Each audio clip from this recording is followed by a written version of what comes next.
Welcome you all. अच्छा dear, मीज़ान bank की cashier या बीएसओ के हवाले से स्टूडेंट का बहुत ज़्यादा पूछा जाने वाला सवाल है कि उनकी सैलरी जो है ना वो कितनी होती है।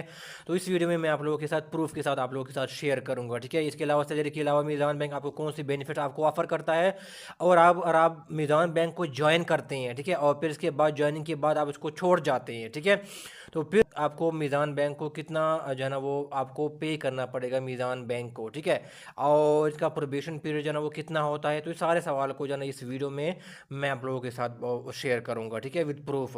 तो वीडियो को आखिर तक देखिएगा। लिखा है आपकी बेसिक जो सैलरी है ना वो 20,919 रुपया है। इसमें मेडिकल अलाउंस भी ऐड हो जाता है, इसमें यूटिलिटी अलाउंस भी ऐड हो जाता है, और उसमें अदर अलाउंस क्या हो जाता है वो ऐड हो जाता है। तो आपकी जो ग्रास सैलरी हो जाती है वो 38,000 बन जाती है, ठीक है। फिर नीचे जो है ना ये चेंज होती रहती है, ठीक है, जिसमें मंथली एक्सेलरेटेड बोनस है, ठीक है, और दूसरा है मंथली कैश अलाउंस। जो मंथली कैश अलाउंस है ये बेसिकली क्या होता है वो चेंज होता रहता है, ठीक है, और टोटल जो मंथली पैकेज बन जाता है वो 46,000 रुपये बन जाती है, ठीक है। अब ये जो मंथली कैश अलाउंस है ये किस तरह चेंज होती है, देखो ये आप कहते हैं कि किस बैंक में आप जो है ना वो वहाँ पर सर्व कर रहे हैं। अगर किसी भी बैंकिंग ब्रांच में आप सर्व कर रहे हैं, वहाँ पर ट्रांजेक्शन जो है ना 25 मिलियन तक जो है ना वो क्या वो हो रही हो, तो फिर आपको 3,000 क्या होगा आपको अलाउंस मिलेगा, ठीक है। तो यहाँ पर आप 3,000 फिर आपको मिलेगा। अगर उसकी वॉल्यूम क्या है, ट्रांजेक्शन की वॉल्यूम क्या है, 25 मिलियन से 50 मिलियन है, तो फिर आपको जो है ना वो 4,000 रुपया क्या करेंगे वो मिलेंगे कैश अलाउंस, ठीक है। अगर वहाँ पर जो है ना वो क्या है वो 50 मिलियन से अबव है, तो फिर आपको क्या मिलेंगे यहाँ पर कैश अलाउंस आपको जो है ना वो 5,000 रुपया क्या करेंगे वो आपको मिलेंगे, ठीक है। तो आपकी सैलरी जो है ना वो इसी भी क्या होते हैं वो एक्सीड कर सकती हैं, ठीक है। डिपेंड करता है कि आप कौन सी ब्रांच में क्या करते हैं वो आप काम कर रहे हैं, बड़ा ब्रांच है या छोटा ब्रांच है या मीडियम साइज़ का ब्रांच है। तो फिर यहाँ पर क्या मंथली एक्सेलरेटेड बोनस के हवाले से ना उन्होंने लिखा हुआ है, देखो ये monthly accelerated bonus will be credited along with your salary every month.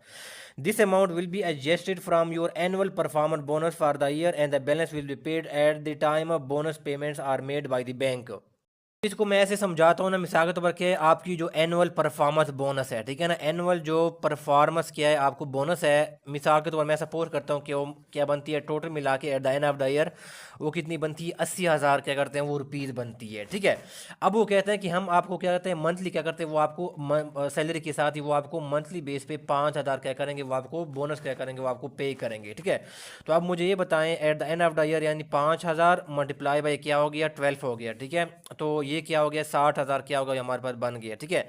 तो ये देखो at the end of the year क्या होगा उन्होंने आपको 60,000 रुपया क्या होगा उसने बोनस की मद में क्या होगा आपको पे किया होगा, ठीक है, सैलरी के साथ ये आपको मिलेगी, ठीक है।